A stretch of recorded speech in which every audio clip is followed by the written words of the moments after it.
the necessities that you may be asking that child for. Right? You know that child cannot provide to you what you want, but you simply enjoy the company. You love that child still, yet and still you provide nourishment to that child. Yet and still you provide love to that child. Yet and still you spend time with that child. Is that not so? When you look at God, you go to your altar. Right?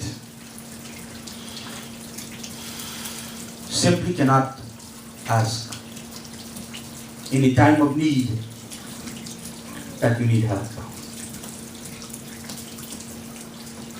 You need to develop that love for God, just as Draupadi has done. Provide that unconditional love. Just like how you would to a child, provide that unconditional love to your Bhagwan, to your God. That same love that you would have for your child, provide that same love to Bhagwan, because one day we will all need it. Right? Some people say they're too educated for God, then I got to pray. Science is there. Science provides you with all of these great abilities, all of these different theories. Right? So they don't realize that this Hinduism, though, is based off of science as well. Arithmetics, engineering, medical science is all contained in the Vedas. And all of the Pandits sitting here can attest to that. Is it not so, Pandits? True. These Vedas behold this Gyan, this knowledge. Right?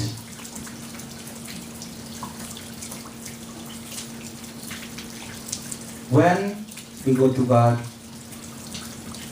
we develop that connection. Not when things go wrong, but when we need God, we know that God is there. We all have friends in life, right? But you don't want friends that say, well, you have to give something to get something. Right? Because then that's not a friend, that is a compromise. You give something to get something, so you give in to get to return, right? Trading. That is conditional. We don't like when somebody places conditions on us. We don't like when somebody places these false traits as friends to us. Just as Draupadi had relied on Bhishma Pitama, Dronacharya, the blanking Dhritarashtra, Kripacharya, Vidur, all of these great beings in the Mahasabha. Right? All the great beings in that great Sabha. She couldn't even rely on her own husbands to save her.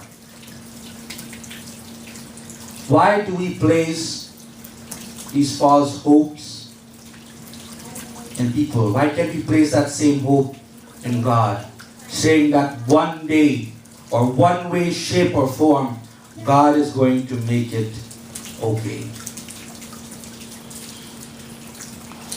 When we develop this fondness from Bhagwan's kathas, you tend to realize the lila, the stories, the significance behind them, right? Whenever you're in this gathering of truth and satsang, you tend to feel more light spiritually.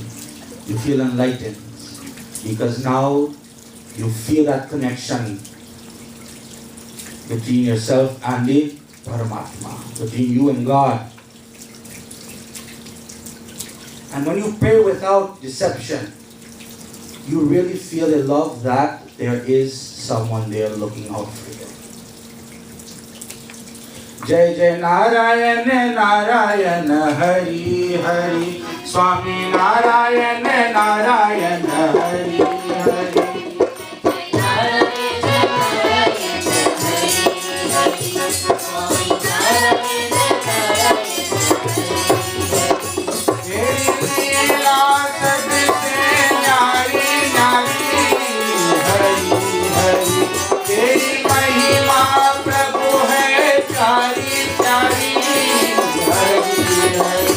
Jai Jai Narayana Narayana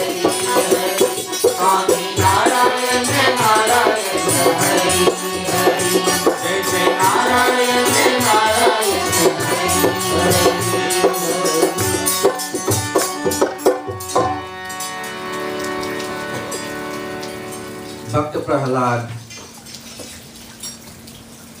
is one of the most outstanding characters that stood out to me even growing up.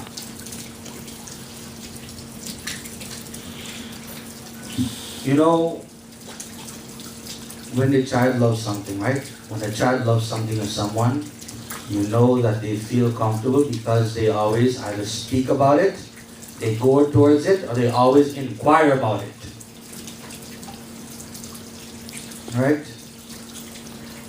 Bhakta Prahalad was living in adversity because his mother was an asur, so was his father. They were of demon clan, Rakshas.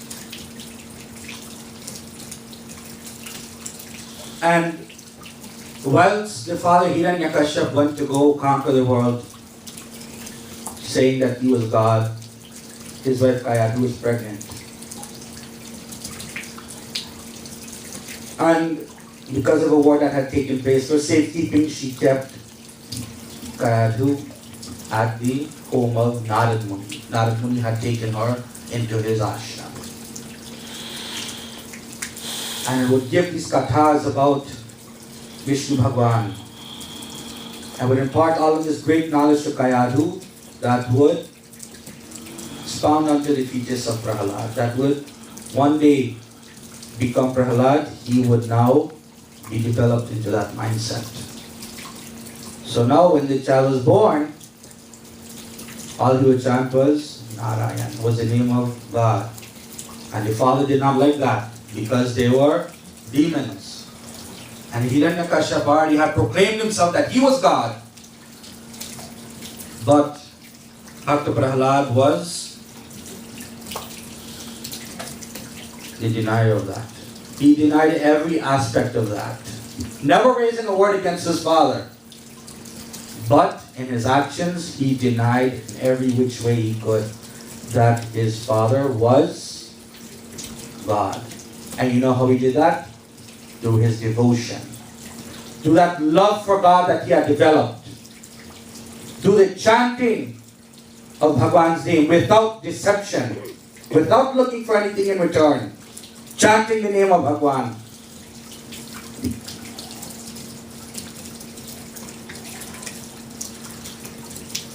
Many instances, Prahalad was put into all of these trials. The father used to send him to the Gurukul, the Guru Sukracharya, who is the Guru of all the Asurs, and would try to teach him Asuri Sampada. What is the wealth of the Asurs? What is the wealth of the demons? How to behave like a Rakshas.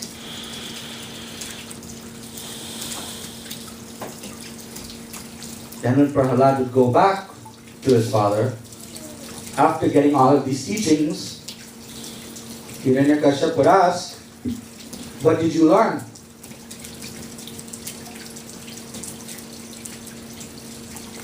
God is in each and every one of us. And who is that God? Vishnu Bhagwan. That is who my God is. That is whom is inside of all of us sitting here. Right? So hearing that, Hiranyakashipu got upset.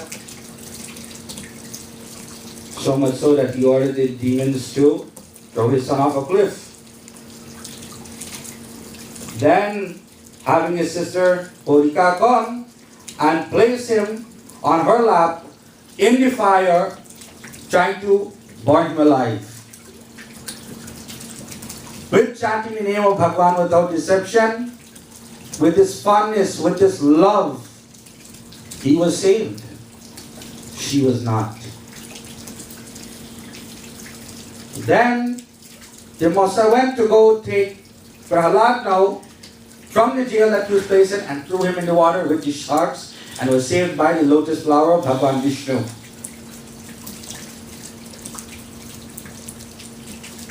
Then it just so happened that on the last lap now, he was sent back again to the Gurukul of Shukracharya and was told that if you come back without this knowledge you're going to spend the rest of your life in the dungeon. How can somebody place their own kid in jail? Right? But Prahlad never lost his love for his parents, and he never lost his love for God, because he never questioned if God was there. Never questioned if it was something he had done wrong. Never questioned his faith. Staying firm, immovable in his bhakti, in his faith.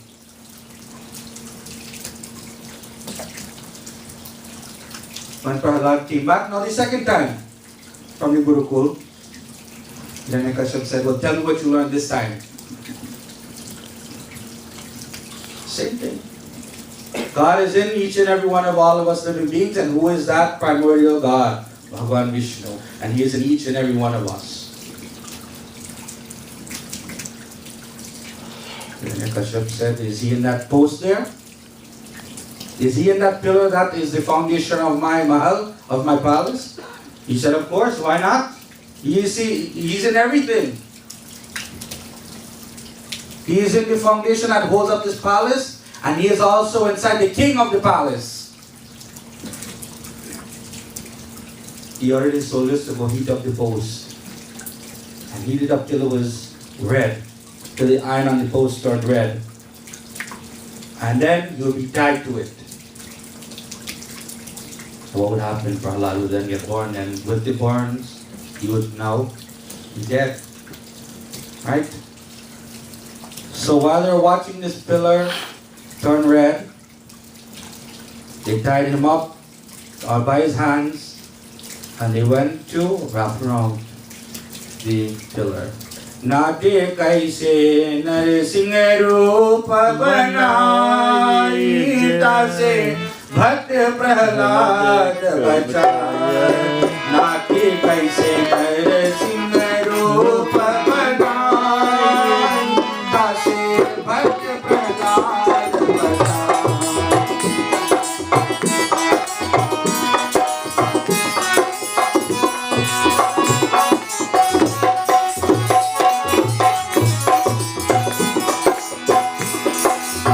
ना कोई तुम्हारा पिता कहावे, ना कोई तुम्हारा पिता कहावे, ना कोई जननी जाई, हमको पूरी करी प्रकट भई हरि, हमको पूरी करी प्रकट भई हरि, सत्य स्वरूप धराई, नाके कैसे नरसिंह रूप बनाई, तसे भक्त प्रहलाद बताई, नाते कैसे नरसिंह रूप बनाई, तसे भक्त प्रहलाद बताई.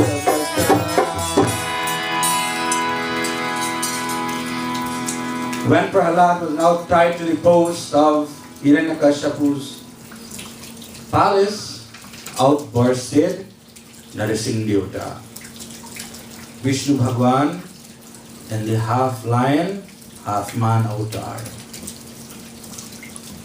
who then vanquished by using his nails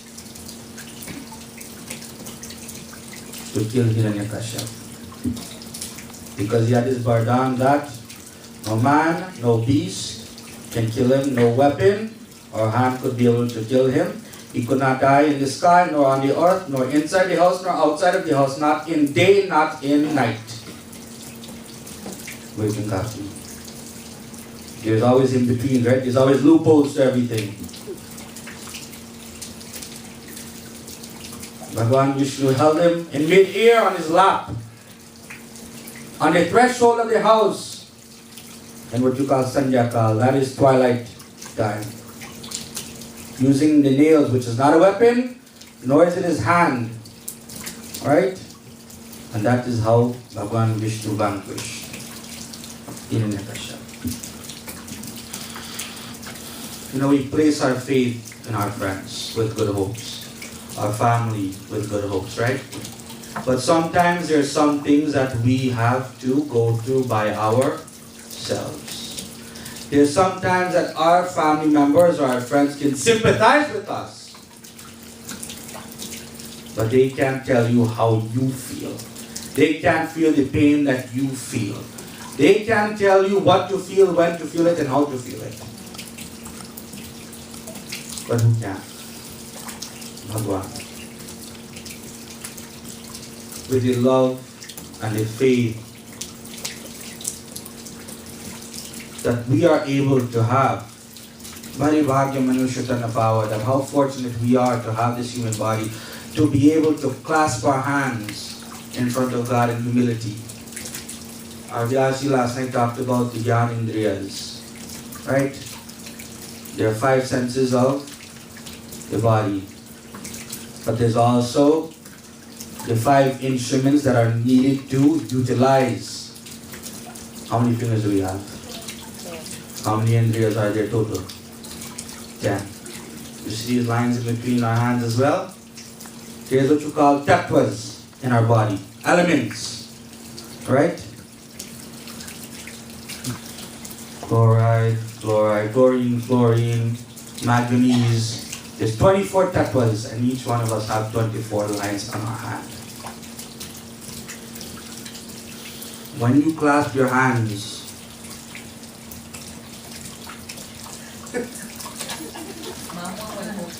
Oh, when you clasp your hands together, might have like 25. this, right? When you clasp your hands together like this, you're unifying the indriyas, you're unifying the tattvas in your body, you're unifying the 7 chakras that this body beholds. To unify yourself with that Paramatma. That is my take on it. That is my view on it. That in this body there are 24 tattvas. If they are not, then I have plenty of other pundits here who can correct me on spot. When you clasp your hands in front of Bhagwan, you are now humbling yourself. You're removing yourself from this outside world that we live in. You're removing yourself from the maya, the illusion that the mind has. You're removing yourself from all situations. You know why we pray? Not always to get closure for situation, but to look for guidance, to look for peace, to look for tranquility in this life, because it's not easy. This human life is not easy. Sometimes we barely have time for ourselves, and those who have kids, sometimes they barely have time for their kids, because work gets in the way. Nobody ever has time. But we can all take 1 minute to recollect that Bhagwan that resides in each and every one of us. It doesn't have to be elaborate.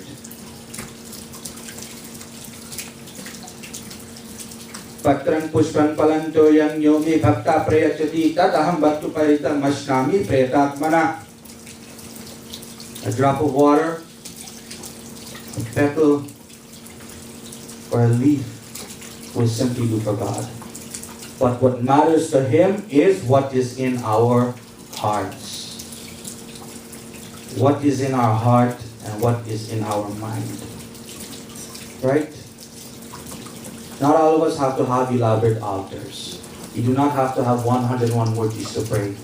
You simply get up in the morning time. We all know that you pray facing the east. All you have to do is wake up in the morning time, turn to the east. If you know where the east is, look for the sun. Look towards the sun and you talk whatever mantra comes to your mind. Whatever mantra, because all is a benediction to God. You know,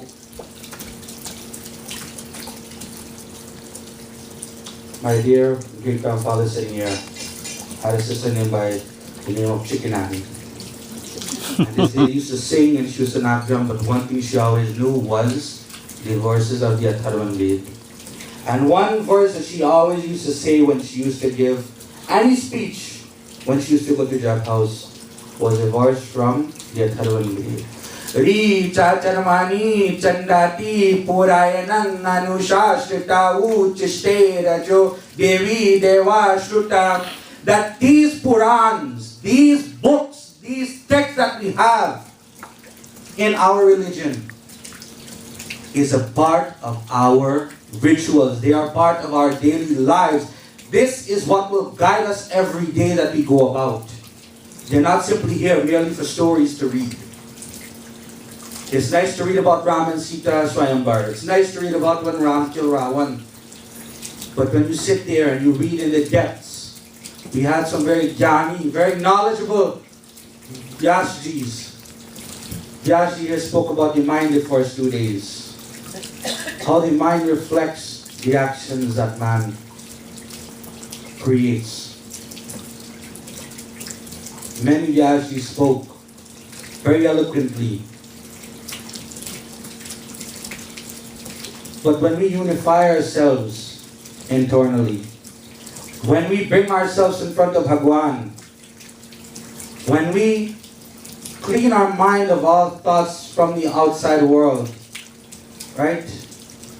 And we have that devotion, that faith, and you sit there, you focus your minds upon God, you feel tranquility, you feel the peace. That is developing a connection to God.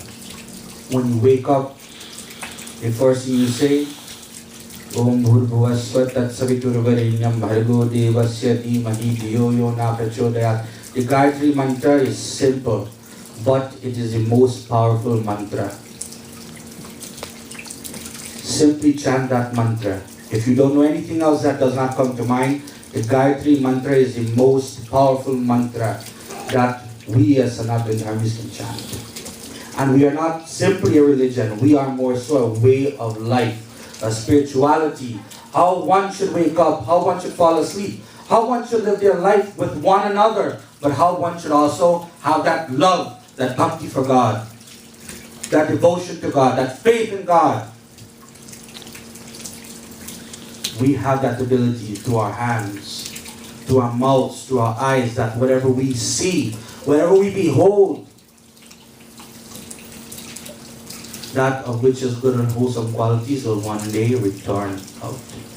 Right? When you give good qualities, you will always get back good and wholesome qualities. Sarvadharman parityaja mamekam sharanam vraja aham tva sarva papebhyo mokshesami ma sucha. Relinquishing all worldly affairs unto Bhagwan. Bhagavan Shri Krishna says, when you relieve all of your worldly affairs, all these worries that this mind has, and you simply love Him with a full heart and a clean mind, He will then relieve you of all of your worries, all of the sins, and bring you under His shelter, providing you with liberation. Pratula Shri Krishna Bhagavan Ki Jai. I believe my time is up.